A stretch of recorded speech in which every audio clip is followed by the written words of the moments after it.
Welcome to the DMZ, everyone. It's a Christmas week holiday edition. Let me be the first to be politically incorrect on the show and to wish you a Merry Christmas. I think I was already politically incorrect by just referencing Christmas, but right back at you, my friend. I mean, it was dangerous. And I mean, I'm a little nervous to do it. I don't know what the repercussions are going to be. I mean, granted, I'm in my private home right now, but the NSA might be listening. And if this gets leaked to the universe, my reputation might be permanently damaged. But I'm gonna take the chance in the name of proper etiquette and wish you Merry Christmas one more time.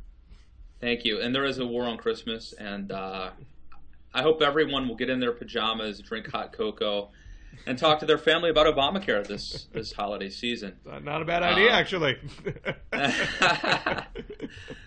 All right. Well, man, I've still been on the go since getting back from Vegas, but lots of stuff are happening. You know, I was on. Thank you, Bill. Bill, you were my secret weapon. I was on Fox News doing post-Democratic debate coverage right after Saturday night at like 11 o'clock at night, and we were texting back and forth. You were giving me tips on what to watch for, and I normally cover the right on politics, but this was a fun little foray into the Democratic Party. Now, have you watched the other Democratic debates? Was this the first one you actually watched all the way through? Oh, it's definitely the first one I've watched all the way through. So probably in my life. You're steeped in the Republican race for the year. You spent a good deal this year writing your book, exploring the ins and outs of what ails the Republican Party. You know, is there a certain culture shock that you get? You're getting 2 hours of Democratic / socialist rhetoric, mainline to your veins. Your eyes forced open like Clockwork Orange, and what is that? Do you feel like you're in a whole other universe when that happens? No, the biggest thing, my sort of biggest big picture takeaway, and I've heard other people make this observation, but frankly, it was how politics is changing, and so the partisan divides aren't as stark as the kind of populist divides. So you had Bernie Sanders, we're talking about, foreign policy intervention, Bernie Sanders basically saying the same stuff that Ted Cruz and Donald Trump say. And you have Hillary Clinton basically saying the same stuff that Marco Rubio says. And we texted about this a bit, during the show, during the debate show. And I wouldn't say I'm quite surprised that it's not getting more attention, but to me that actually was the biggest substantive news of the debate, that you had both Bernie Sanders and Martin O'Malley criticizing Hillary Clinton and implicitly Barack Obama for, one, intervening in Libya and being part of the ouster of Gaddafi, and two, essentially saying we should leave Assad in place in Syria for now. They didn't go quite as far as say they should stay there forever, but by saying you want to keep them there in the short term is basically saying you want to keep them there indefinitely, and that's a pretty big difference between where Hillary and Obama are and where. But it's exactly the same thing that Ted Cruz was saying, and Donald Trump and the Republic. Mainly, I mean, I think Trump is probably the farthest out there, but Cruz was the one who was making a big deal out of it. I mean, he and Rubio had a pretty significant back and forth over this issue, and Cruz was trying to make hay by comparing Rubio to Hillary. Fair point, but Cruz is like a socialist. Bernie Sanders, I mean, by the same token. It's very interesting how the Republican Party has changed in so many ways, and just one example would be Donald Trump. Very recently, he got the endorsement of Vladimir Putin, which he accepted. That's the strange thing. Put aside the fact that if you were a conservative Republican back in my day, you were very anti-communist and you hated Russians. And I realize the Soviet Union doesn't exist, but Putin was a KGB agent. But let's put that part aside. The interesting thing is that Joe Scarborough said, well, that Putin kills journalists. And Trump says, well, believe me, we kill people too. We kill lots of, and the moral equivalence of that's something that like Michael Moore or somebody from the left would say that, well, yeah, Russia did some bad things, but America kills people. More like a Noam Chomsky left. Let's not tar the entire left with that kind of thinking. Okay, that's a fair point. You do hear some sort of stuff of that out of a strain of the left. I'm making notes because I'm gonna use that Noam Chomsky line because I may end up writing about this. I thought that Trump said a lot of things that we think are weird and beyond the bounds of normal politics, but that struck me as being not all that bright to do within the confines of a Republican primary. Now, what Cruz is doing, I see a bit more logic to, because while there is certainly overlap between what Cruz said and what Bernie Sanders said as far as keeping Assad around, the underlying motivations are still ideologically different. Cruz is basically saying we should do what's in our national interest. It's more of a John Bolton type conservative foreign policy. Whatever's good for America, we should do. Who cares about the ideological or philosophical principles? Who cares about democracy here? Whose principle did you say that was reminiscent of? John Bolton. Okay. Yeah, but Bolton I think is mischaracterized as a neocon. He's much more of a national interest conservative than an ideological philosophical neocon. Have you seen how Cruz has been getting criticized for like using the word neoconservative to attack Rubio, I think, and he said a few things. One was like America first, which harkens back to sort of anti-Semitic isolationists. And there was another one. You can use that in '92. There was another one. There's another line that Cruz used that it wasn't. Well, you know how it is. You can't say. And then the final solution is. I mean, there's certain like terms that get. Well, he said in terms of. Cruz said in terms of immigration, he's against legalization yesterday, today, and tomorrow. Yesterday, today, that's what it was. Which sort of harkened back to George Wallace, segregation today, segregation tomorrow, segregation forever. And all these things, like, he's not literally... But it's also an Elvis song, too, in fairness. Right. I Googled it, and yesterday, today, and tomorrow is also like an Elvis song. So, I mean, do you think he was intentionally... Do you think he's intentionally... I mean, he's a smart guy. Is he intentionally... Is this a dog whistle? Or is this just happenstance? In the terms of the immigration one, I wouldn't assume that was intentional. I think he's more just had his back against the wall with his, I do not intend to support legalization. He wanted to be definitive about it.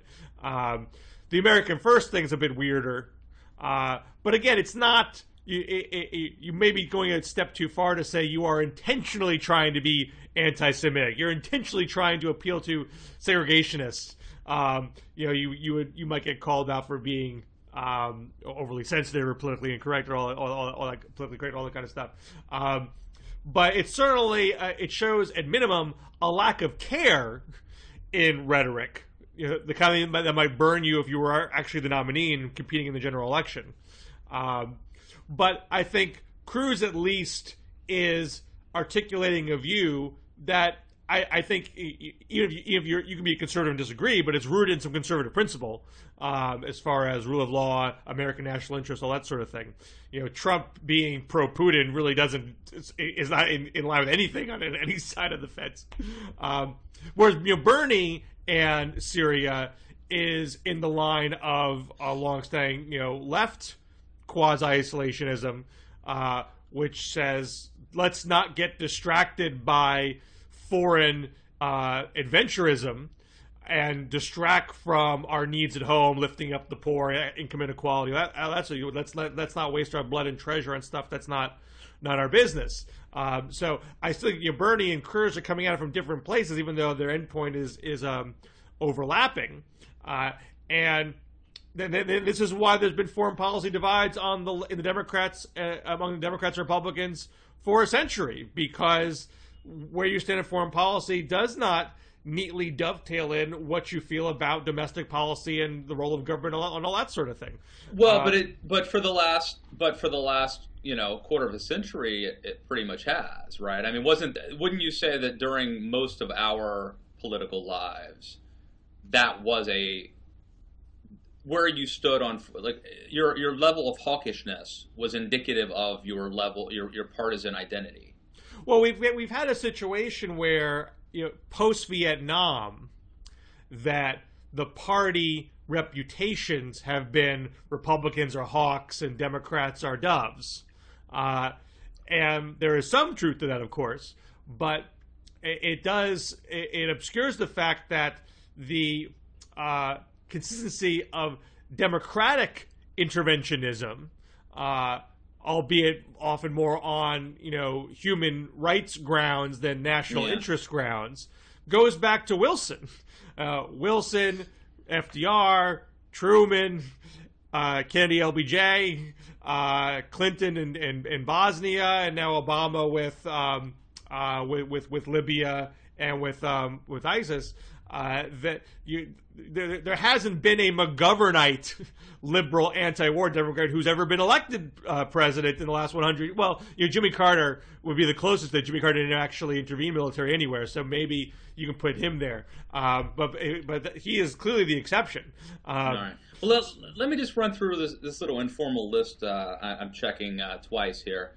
I'm keeping this list and I'm checking it twice. Now, these are things I signed up for as a conservative. So I signed up to be pro-life, and yet Ann Coulter says she doesn't care if Donald Trump performs abortions as long as he keeps Mexicans out or illegals out or deports them or whatever. I signed up for free trade, but now we're not for that. Well, most Republicans in Congress voted for fast track, so it's not.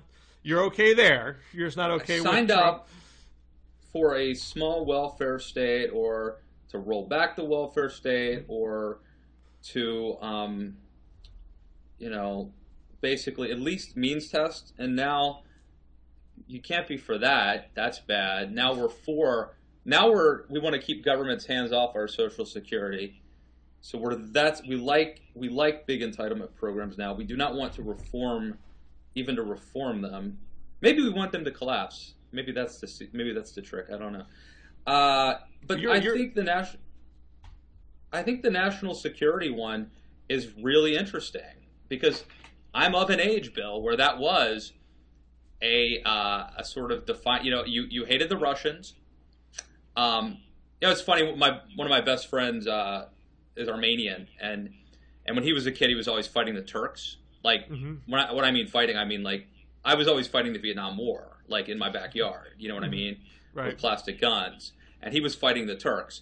I feel like there's a coming-of-age moment where you're locked in to certain people you hate. And the Russians were certainly, if we learn nothing from Rocky IV, they were the existential enemy. I'm locked into that, maybe. And maybe I need to be more open-minded. I mean, maybe because they're white, and because they're nominally Christian now. I mean, I know the Soviets were atheists, and because supposedly they want to take on ISIS. Maybe we need to be best friends with them. Maybe I'm hung up on distrust of Russians. Maybe that's a problem. Maybe that's a weird.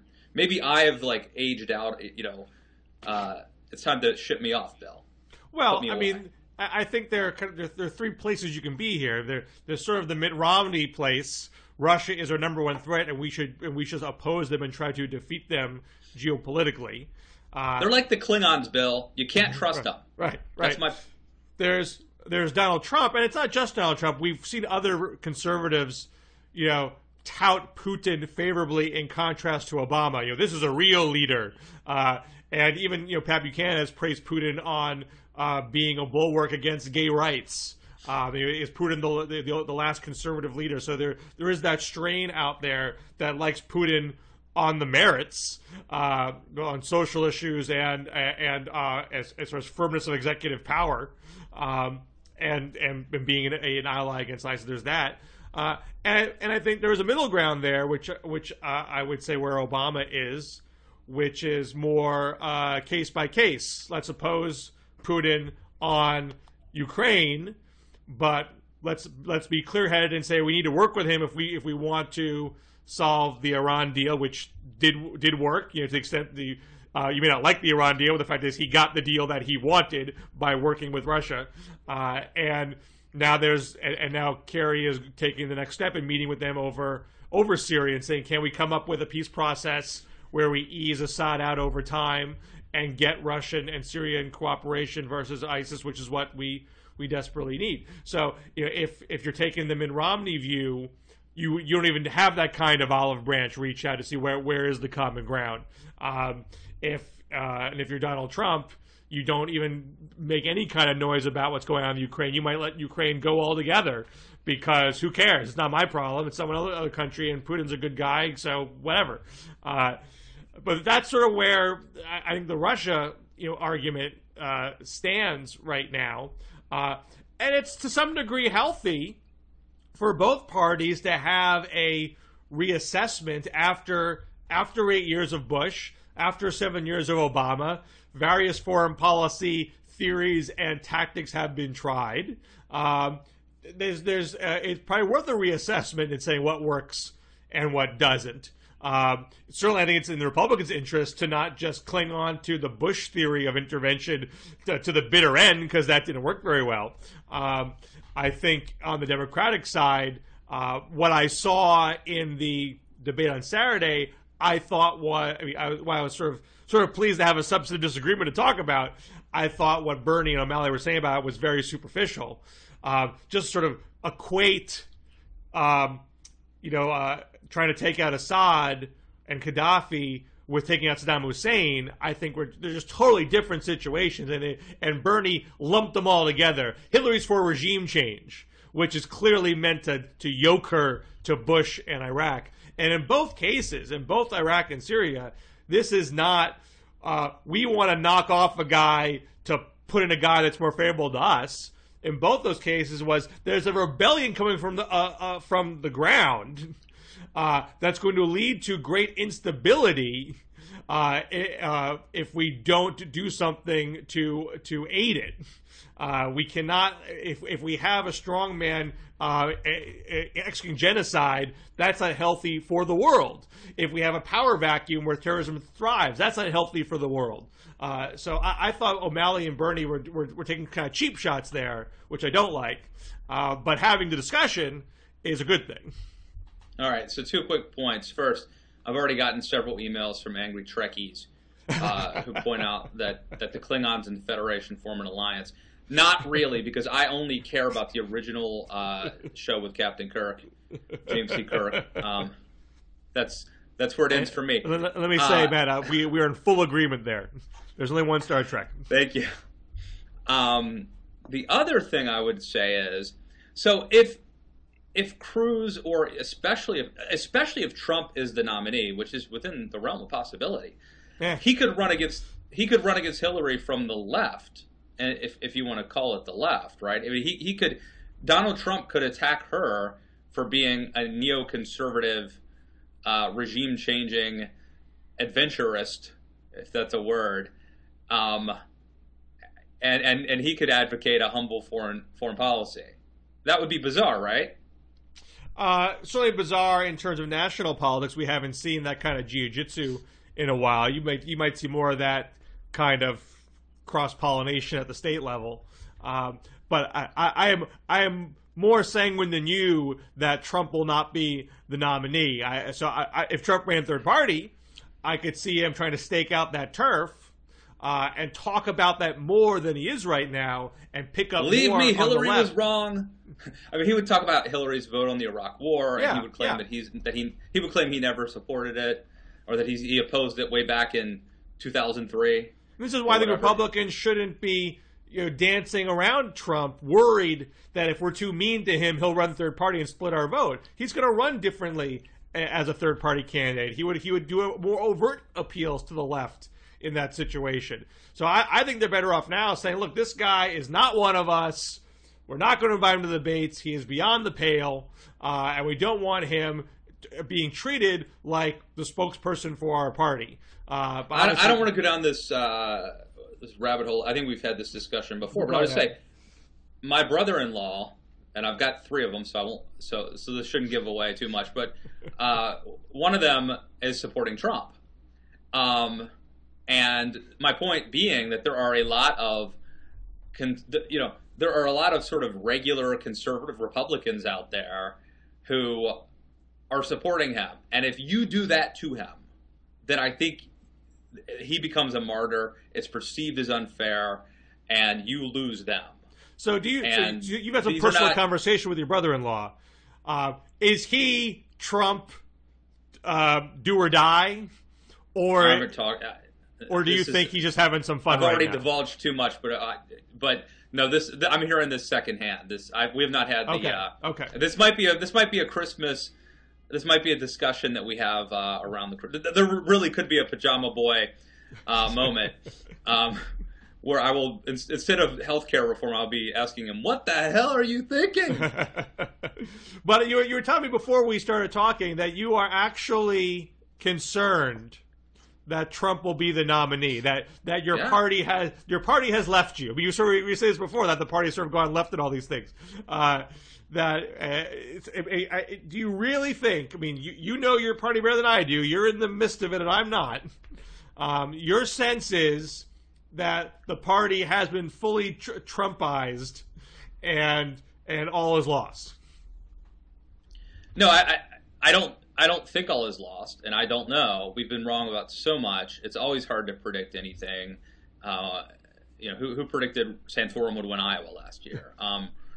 But so I don't know that Trump is going to win, but it wouldn't surprise me. I think it is within the realm. It is within the realm of possibility that Trump will win, and I think that there are a lot of people out there who have just sort of given up, and he's pushing all the right buttons. He's the right man at the right time.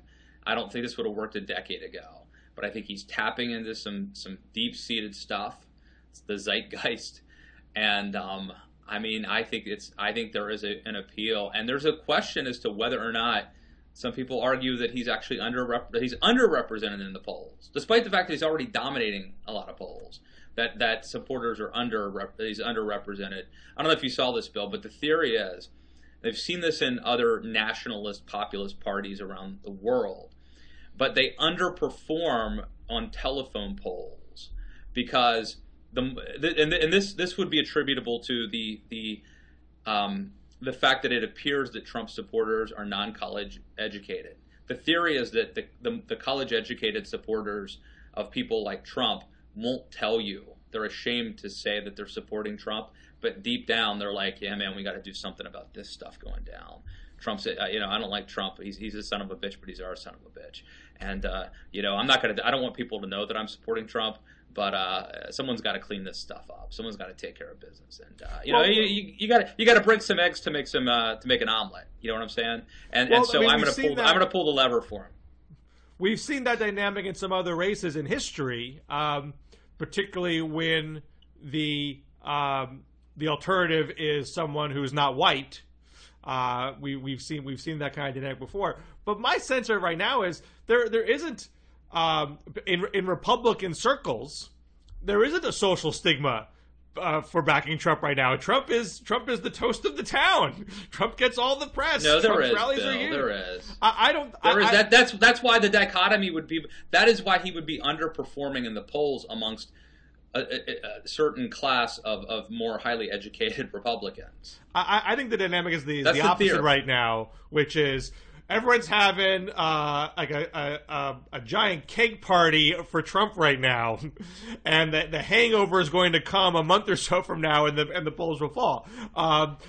People seem sort of extra excited. You're not going to the same. You're not going to the same Georgetown cocktail parties. I'm not. Clearly, but I feel like listen. It's not like Trump is losing in the polls right now. Trump is winning in the polls amongst Republicans. And that's the point, is that he may actually be winning by a bigger mark. Now, the other side of it is, will his people actually caucus? Will they actually, the people who...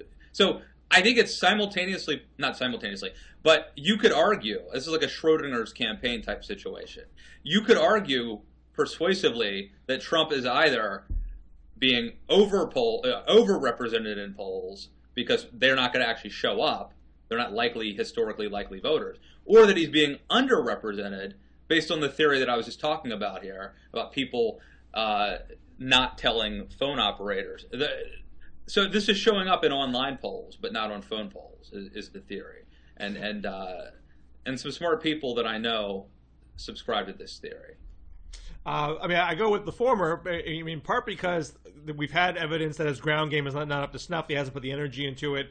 That we've seen reports in the Des Moines Register, for example, that they go to his caucus training events, and you get a lot of people there who haven't been in politics before and seem unnerved by the notion, oh, I have to go knock on doors now? I got to talk to my neighbors? I don't want to do that. But because you're attracting people who are just reacting to who's kicking up the most dust in the media, and not people who are actually committed caucus or primary voters who haven't sat down, a few days before voting, saying, okay, it's time to get serious. Who's going to go vis-a-vis Hillary? Who's going to be the best chance to win? Let's get real now. And we're already seeing. I mean, granted, Trump's had some sags, and he bounces back up because he says something crazy and stays in the media. That's sort of the PR genius of Trump. I grant him that. But we are seeing in Iowa a pretty big shift to Cruz right now. So at minimum, not that I think Cruz will be the nominee either, but it does show that the Trump party people are starting to say, okay, that was a fun show. We had a good season. We have 6 or 7 good episodes of campaign Trump. Now let's move on to the serious business of actually voting for someone that I think could win. Right. Okay. So I think Ted Cruz wins Iowa, and then that means that Donald Trump doesn't win Iowa, which means Donald Trump is a loser. And your theory, and it's plausible, is that once the facade of Trump's being omnipotent and omniscient and a winning, tiger blood, once that is punctured, that he will then collapse. And maybe you're right, but it also sounds like wishful thinking as well as wish casting. We don't know that that's going to happen. It's a theory. It's sort of the last best hope we have left. But and perhaps it's true. Perhaps that's what happens. He loses Iowa to Cruz, and then he loses New Hampshire to Christie or Rubio, and now he's lost twice, and he slinks off into obscurity or back to NBC or wherever people like Trump slink off to. If there was a race, if the state after Iowa was South Carolina, where Gingrich won in 2012, maybe I'd say, okay, maybe there's a place that Trump could recover quickly. I mean, I still would probably say no, because the Trump juggernaut is I mean, he's a hype man. Anytime you attack him, he says his answer is, well, my polls are up, so I must be right. So once he loses that argument, and that's basically his defense shield for almost anything that comes his way. So that's a huge problem for him. But New Hampshire in particular is really poor ground for Trump. New Hampshire has a big history of going moderate. They went for McCain, they went for Romney. South Carolina has a history, believe it or not, of going moderate. People think of it as this, southern Christian state, but it was the Bush firewall. And but they ran hard to McCain's right to dispatch McCain. Okay, but fair point. But it's usually South Carolina picks the winner, and usually that's not the most conservative. Well, didn't Gary Bauer and Pat Buchanan run that year too? I mean, or not Pat Buchanan, but Steve Forbes. I mean, there were other people in that race besides George W. Bush.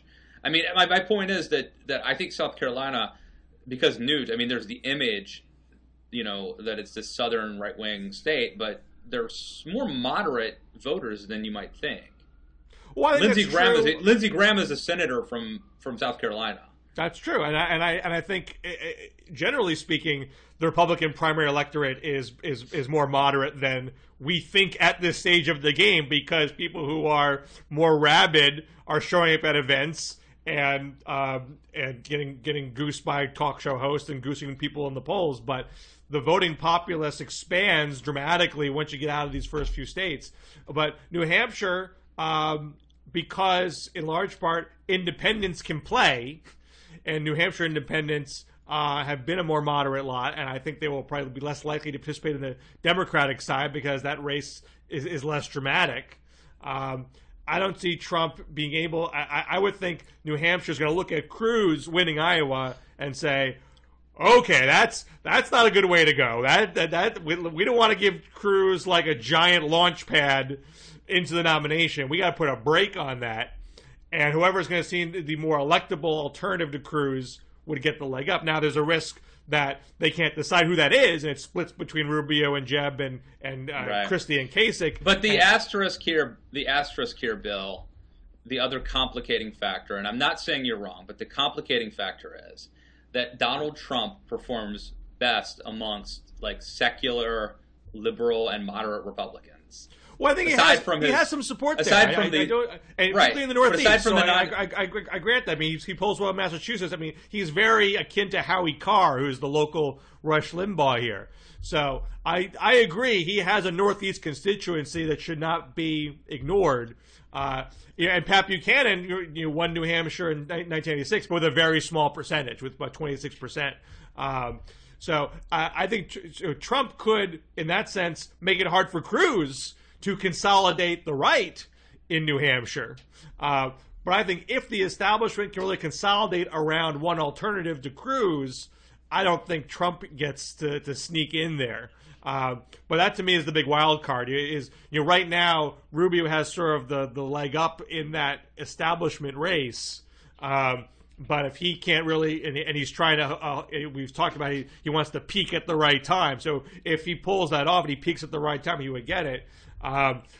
Being a Jeb man, as you know, I think a lot of bricks are going to come down on Rubio in January, and everyone's kind of laying off Jeb right now, and that's why I think he can make his stand in New Hampshire, as Politico noted today. Politico are you predicting Jeb Mintum, Jeb comeback New Hampshire?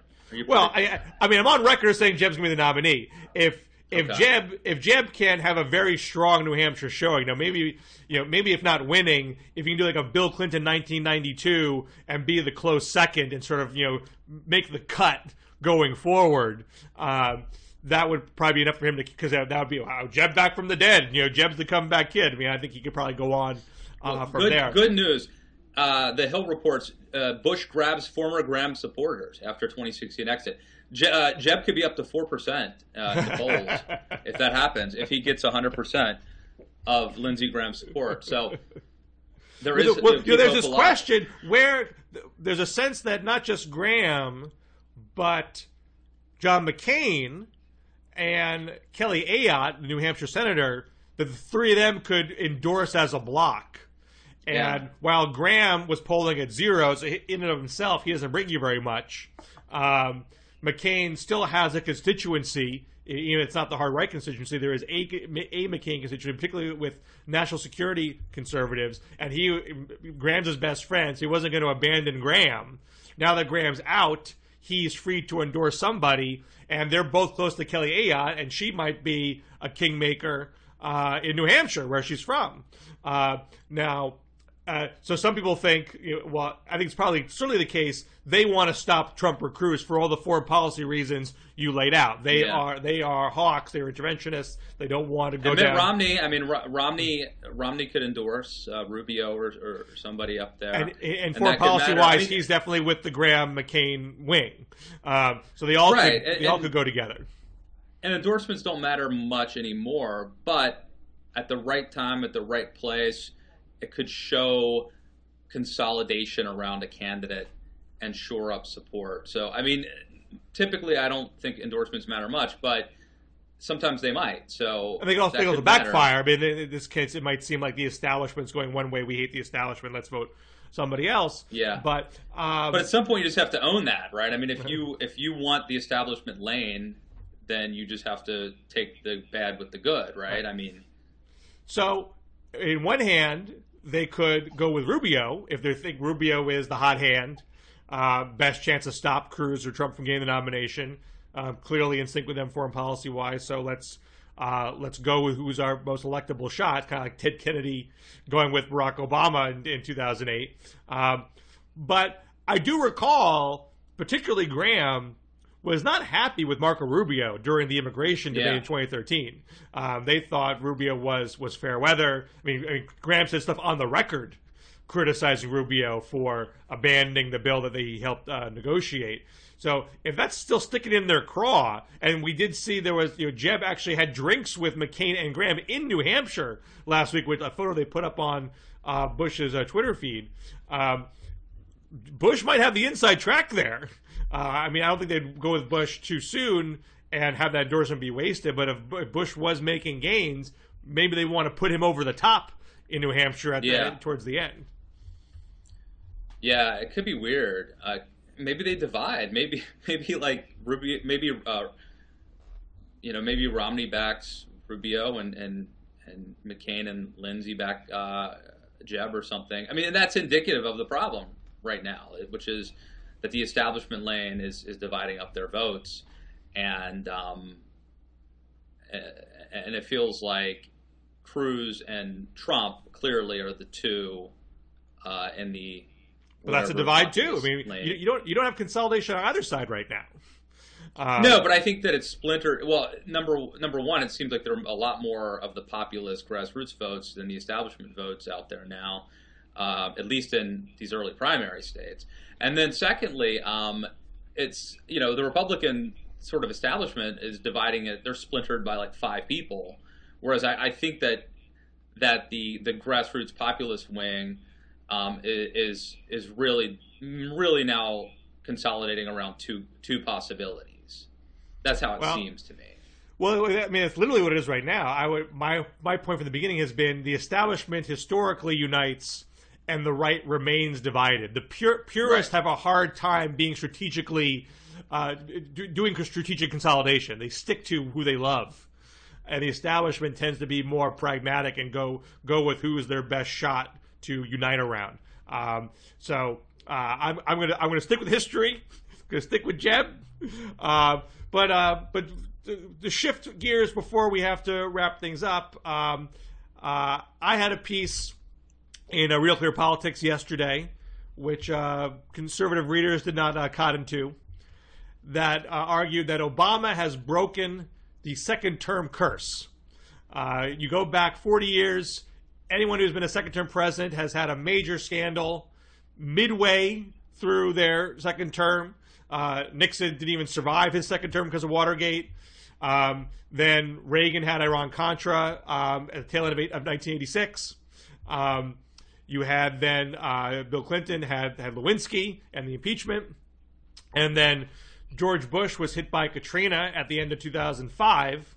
And then Iraq bogged him down, which is not quite a scandal, more a policy failure, which led to him losing the Congress in 2006.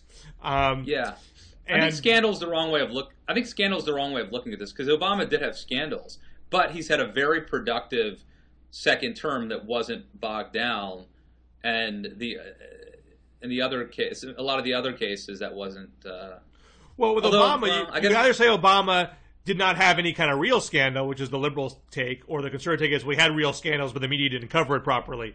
Either way, he was not staggered or derailed by his quote-unquote scandals. He managed to stay on track with what he has an oppositional Congress. He can't get everything he wants, but he certainly pocketed a fair amount of wins over the past few years. You go back to 2013 with the repeal of the Bush tax cuts for the wealthy, staring down Republicans with a shutdown in 2013. This year you have the Iran deal, you have the climate deal. The omnibus bill is considered largely a win for Obama. It has some big Obama priorities in there. Funding the Paris climate deal, for one thing, and a lot of low-income tax credits that would make permanent aspects of the stimulus in 2009. So, second terms are never as good as first terms, but as far as second terms go, this is a pretty gangbuster second term compared to what we've seen in the past. So I got a lot of flack from conservatives in my email and on Twitter saying, this just shows that the liberal media is compliant, or some people say this shows how Paul Ryan is compliant. Well, whatever. I mean, I'm not saying I buy the arguments there, but you still want to look at what did this guy do that the other ones didn't to have a good second term? What you can always learn from your opponents. Clearly, the guy did something right. No, I remember, Bill. I remember. You could. This is available somewhere, and we did an inauguration show or a post-inauguration show where I was like, second terms are always horrible. I mean, you get Bill Clinton and Monica Lewinsky, even Reagan. Even Reagan had Iran-Contra, George. I mean, this is by far. You're going to say no drama, Obama. Now, look. I mean, the world is a mess. The country's a mess. His popularity isn't necessarily high, but he just sort of quietly gets stuff done and does basically what he wants to do. He basically finds a way to do, and there's not a lot of, I mean, yeah, I think that clearly he's figured out a way to. I mean, it's the no drama thing. Really, kind of is the way to define it. I mean, I think there's three prongs to that. The no drama kind of comes into play in a number of ways.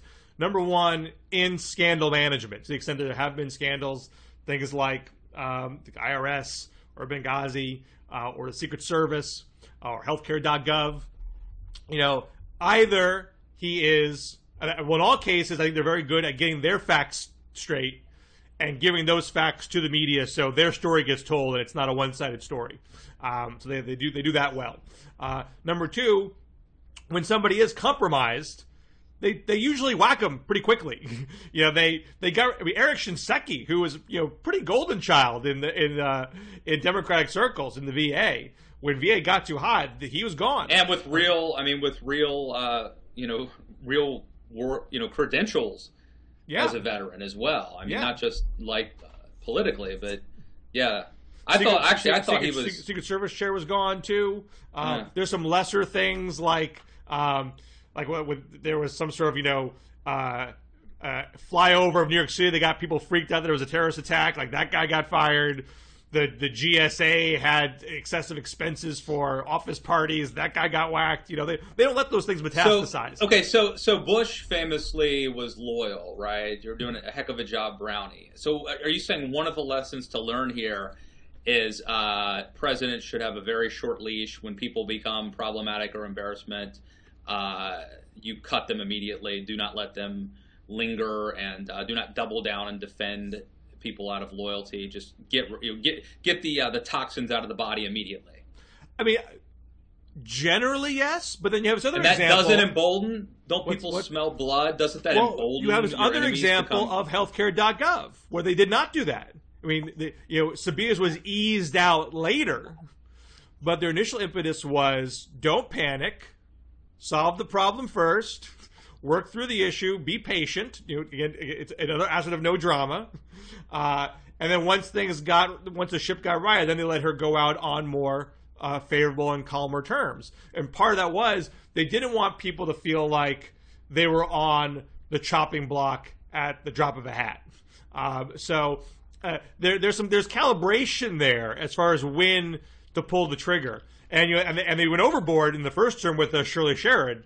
Or Sherrod, who was a victim of a hit job, right? And the left was very mad at Obama for being too obsequious to whatever the right was saying. So there's their need for calibration, but there certainly requires very strict attention to the potential of being overwhelmed by a scandal and making sure you have a game plan for containing whatever comes your way. So I think those two aspects of it are very key. And the third part of it is, as far as getting that's as far as maintaining your political viability. Then there's how do you get what you want, especially when you don't have Congress that is of the same party. And throughout the first term, the left was always complaining that Obama was trying too hard to break bread with the right, whether it was even in the first part where Democrats were in control, when the second part of the first term Republicans took over. There's always a complaint that, why are you trying to deal with these guys? These guys, they hate you, they want to destroy you. There's no common ground to be had there. You're wasting your time, you're making yourself look weak. Well, there are a number of occasions where he has gotten what he wants from congressional Republicans. It's taken a long time. It's certainly not everything you would want, but you can't get everything that you want when you don't control Congress. So I think he has a strategy of, let's see what I can get. Let's identify some goals. Let's talk to people quietly. Let's not negotiate in public, and let's see what we can do in the weeds of things. And what I can't get, then I'll go executive order. But I'm not going to go executive order on everything, because that stuff's susceptible to court challenge and could get overturned by the next president. So legislation first, and don't succumb to the naysayers. You might get more than you think if you try and if you're willing to trade. You know, they got a 5-year extension of wind and solar tax credits, which is very key, because to this point they've been kind of extended on a year-by-year basis, and it's always kind of down to the wire. And so the industry is always saying, I can't plan 5 years from now because I don't know what the game's going to be. This is always up in the air, and it's really frustrating for our investors. They solved that problem in this last spending bill in exchange for lifting the crude oil export ban. And how damaging is that to the climate? People debate. The Obama people say, look, it's kind of a nothing burger with the way oil prices are right now. So we got the better of that deal. Whatever you think of it, the point is they were willing to deal. They were willing to find a way to get what they want and compromise. So, so I think you have that going for them as well. They put aside the punditry and actually talk to the players to see what they could do. Indeed. Well, they should, whoever the next president is, ought to study history, and especially if they get a second term. And I think I'm guessing Obama did that, right? I mean, I seem to recall that hearing or reading somewhere that they had taken this challenge very seriously of having a second term that doesn't get bogged down, and clearly they learned something. No, I mean, in some cases, with say maybe Reagan. I don't know if Reagan had. He got tax reform in '86. That was the big thing in the first part of his second term. And I don't get the sense, and maybe a Reagan historian can correct me. For just I wouldn't call myself a super Reagan expert. I didn't get the sense that he had that much of a domestic agenda for the second part of the second term. And the biggest thing that he lost. What gets blamed for each of these? There's a theory behind each of these second terms that went awry, and the theory with the Reagan second term. And by the way, a lot of great stuff happened in the second term, but in terms of the Iran-Contra part, the theory is that, when you're first elected, you bring in your friends and the guys who got you there, the top flight political operatives. And by the second term, you're down to your third string, fourth string spokesman or whatever, and that kind of happened with Reagan, and the Reagan James Baker trade. Was that right? Was it Don Reagan went to be chief Reagan of staff? Okay, I know Reagan got forced out in the second term. I think there was a swap where James Baker, who was a really shrewd political operator, had managed George H.W. Bush's campaign and was Reagan's first chief of staff. I believe he left to become Treasury Secretary. And I think Reagan left that to, they swapped jobs. I think it was Reagan. Anyway, so now Reagan has a chief of staff who doesn't really know Reagan and who isn't keeping an eye on the store. I mean, that is essentially the Reader's Digest version of what the narrative that's what happened to Reagan's second, to the Iran-Contra. But after Iran-Contra, he had a big poll drop. This was around the turn of the new year of '87, and so they were really caught up with that for several months in '87. By the fall of '87, the big thing he wanted to accomplish was to place Robert Bork on the court. And you had a Democratic Senate at this point. You had Reagan at some of his weaker poll numbers. Democrats were juiced to block that nomination, what they did. It's theoretical, but if Iran-Contra didn't happen, would have been easier to get Bork passed because Reagan would have had approval ratings in the 60s or 70s and would have been able to press his case better.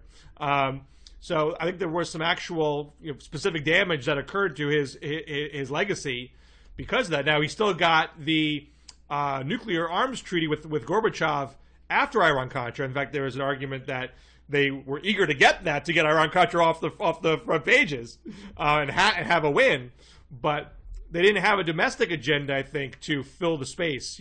Clinton had more of a domestic agenda to try to fill the space with. It wasn't terribly ambitious in the second term, but I think they were able to compartmentalize a little bit better. And Obama, I think, set out goals every single year, maintained a public media presence every single year. They were very cognizant that they had to kind of work extra hard to get less in a second term than the first because of you're fighting against the current in your second term. So having that game plan, having that strategy, I think is pretty critical. You can't just sort of leave it to the winds when so much momentum is moving away from you.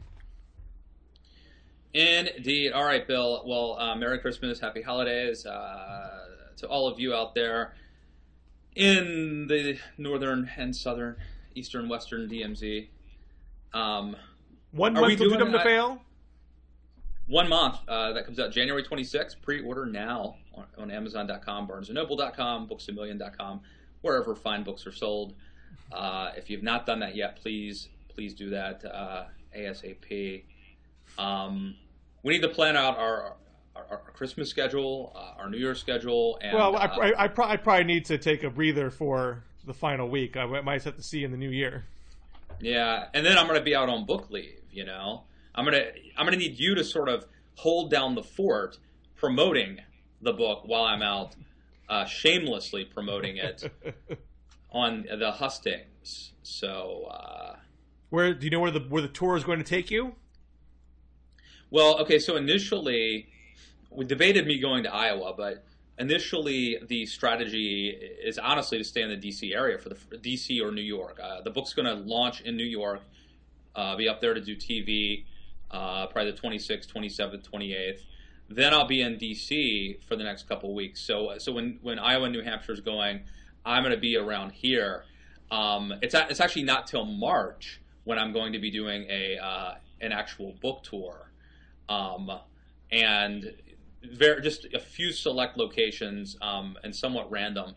But I'll be in places, allegedly, I'll be in places including Syracuse, New York, Salt Lake City, Utah, Phoenix, Arizona, and Las Vegas, Nevada. Those are on my schedule now, places for me to go and speak.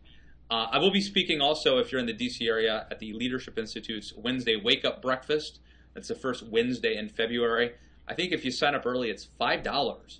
You can have breakfast and hear me talk about the book if you can get up at 7:30 a.m. So I'll keep you guys posted on all that fun stuff. But it's getting exciting, Bill. We're getting down to crunch time now.